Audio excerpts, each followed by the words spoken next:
Morning all of you. आज हम class 8th की संस्कृत का चतुर्दश पाठ जो कि हम पढ़ चुके हैं उसकी हम आज एक्सरसाइज पढ़ेंगे। ओके, तो हम पढ़ चुके थे इसके पहले वीडियो में संस्कृत भाषा, मतलब संस्कृत भाषा जो बहुत प्राचीन काल से अपनी क्या है, संस्कृत भाषा बहुत पुरानी है ना। इसमें सभी को जो गीता और नीता थी तो उन दोनों का कन्वर्सेशन चलता है, मतलब बातें चलती है कि जो गीता रहती है उसको संस्कृत पसंद नहीं आती, उसके कम मार्क्स होते हैं। जो नीता रहती है उसको संस्कृत अच्छी लगती, तो संस्कृत में क्या उसके बारे में डिस्कस करते हैं। तो जो गीता रहती है वो संस्कृत के बारे में बताती है किसको, नीता को, कि संस्कृत हमारी प्राचीन भाषा है ना। और संस्कृत भाषा में ही क्या रामायण और क्या महाभारत लिखे गए हैं और कई सारे वेद उसमें और जो 4 वेद है अपने,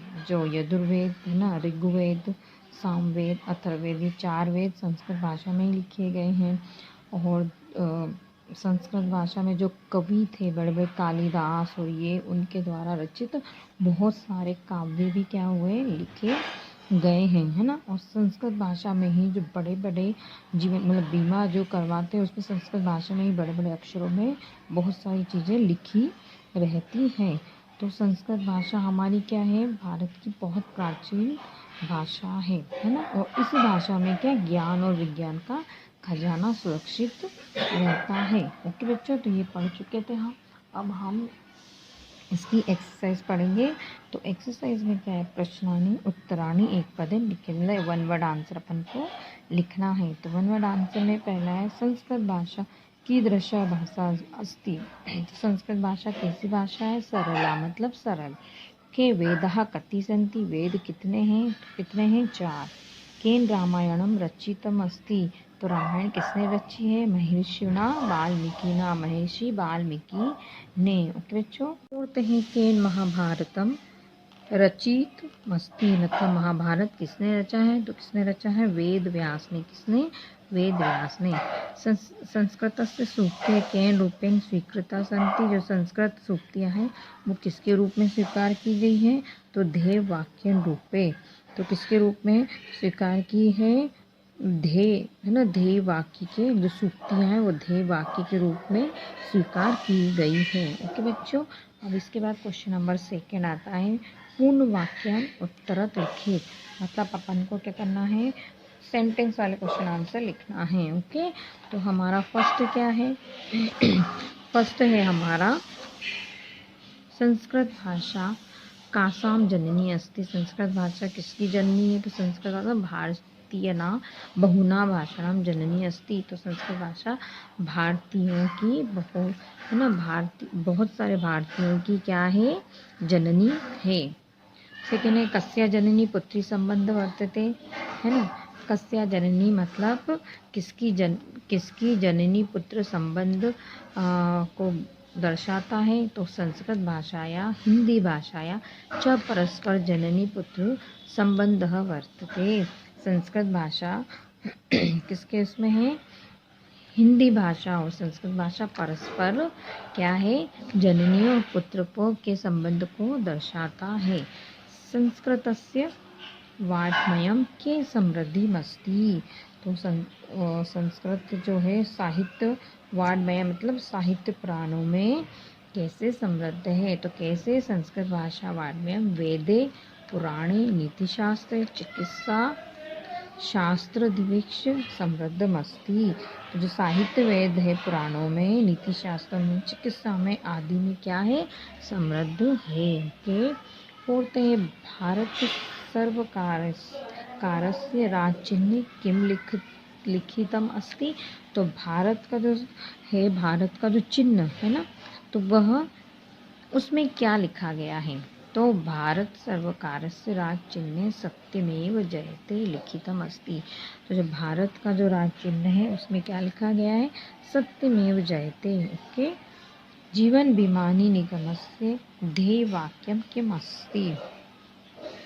तो जो संस्कृत भाषा है उसके ध्येय वाक्य में क्या लिखा गया है, जीवन बीमा जो है उसके ध्येय वाक्य में क्या लिखा गया, तो जीवन बीमा है ना के ध्येय वाक्य में क्या लिखा गया है, योगक्षेम वहामयम अस्ति। योगक्षेम वहामयम मतलब समृद्धि तथा सुरक्षा में वहन करता है। इसका मतलब है क्या है, समृद्धि तथा सुरक्षा को वहन करता है। ओके बच्चों, तो ये अपना हो गया एक वाक्य सेंटेंस वाला पूरा हो चुका है। अब इसके बाद अपन पढ़ेंगे question number third. Question number third है प्रश्न निर्माण करो। प्रश्न निर्माण करो जहाँ अंडरलाइन है, ठीक है, अंडरलाइन के नीचे जो आंसर लिखे पूरे अपन को क्वेश्चन में बदलना है। तो अभ्यासेन कौशलम भवति, तो क्या आएगा, केन कौशलम भवति। भारते अनेके कयम अभवन, तो कुत्र अनेके कवय अभवन। ओके। थर्ड है संस्कृत भाषा अमृतम अस्ति, तो का संस्कृत भाषा अमृतम अस्ति। संस्कृत में संगणकस्य कृते सर्वोत्तम भाषा, तो इसमें क्या आएगा, संस्कृत में कस्य कृते सर्वोत्तमा भाषा। ओके। उसके बाद ध्येय वाक्यानि देववाण्या महत्वमेव प्रकटीकुर्वन्ति, तो आएगा कानि देववाक्यम महत्वमेव प्रकटीकुर्वन्ति। ओके। क्वेश्चन नंबर 4 नहीं करना है। ओके। क्वेश्चन नंबर 4 लंग लकारे परिवर्तन, तो ये अपन नहीं करेंगे। ओके बच्चों। इसके बाद क्वेश्चन नंबर आता है 5th। क्वेश्चन नंबर 5 क्या है, विश्लेषण विशेष्याना परस्पर मेल करो, तो इसको अपन को परस्पर क्या करना है, मेल करना है। तो पहला है शोभना, इसका आएगा कहा, खिन्ना, नीता, धार्मिक, ग्रंथा, कठिना, कठिना का आएगा भाषा, अनेकानि नाटकानि, अनेके कव्ये शुद्धम लेखम। ओके बच्चों, तो ये अपना हो गया क्वेश्चन नंबर 5th।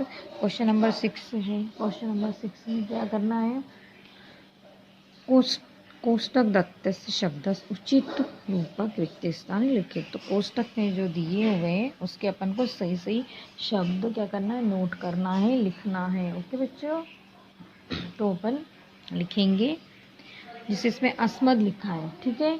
तो अस्मद में अपन क्या लिखेंगे, अस्मद का क्या आ जाएगा इसमें, अस्माकम। तो अस्माकम देशवासी प्रतिभासन संपन्न वर्तते ज्ञानस्य उदय सर्वप्रथमम अस्य। भूमि लिखिए तो इसमें आएगा भूमो।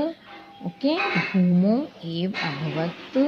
गणित शास्त्रे, गणित शास्त्र में गणित शास्त्रे शून्य से प्रतिदानम भास्कराचार्य अकरोत्। चाणक्य, चाणक्य लिखा है तो अपन क्या लिखेंगे, चाणक्य रचितम अर्थशास्त्रम जगति प्रसिद्धमस्ति। चिकित्सा शास्त्रे चरक सूत्रोयो, चरक सूत्र लिखा है तो चरक सूत्रोयो योगदानम। विश्व प्रसिद्धम कालिदास विश्व कविना, विश्व कवि है तो इसमें आएगा विश्व कविनाम सर्वश्रेष्ठम अस्ति। ओके बच्चों, तो ये अपन को ऐसे फिल करना है। तो ये हो गया अपना चैप्टर कंप्लीटेड। तो सभी को चैप्टर 14, ओके 14 तक फिर कॉपी कंप्लीट करनी है। होमवर्क कॉपी डेली करना है, डेट टू डेट और डे वाइज। ओके बच्चों, और सभी को लर्निंग वर्क भी साथ में करते रहना है। नेक्स्ट वीडियो में नेक्स्ट चैप्टर के साथ मिलेंगे। जब तक के लिए बाय बाय, टेक केयर।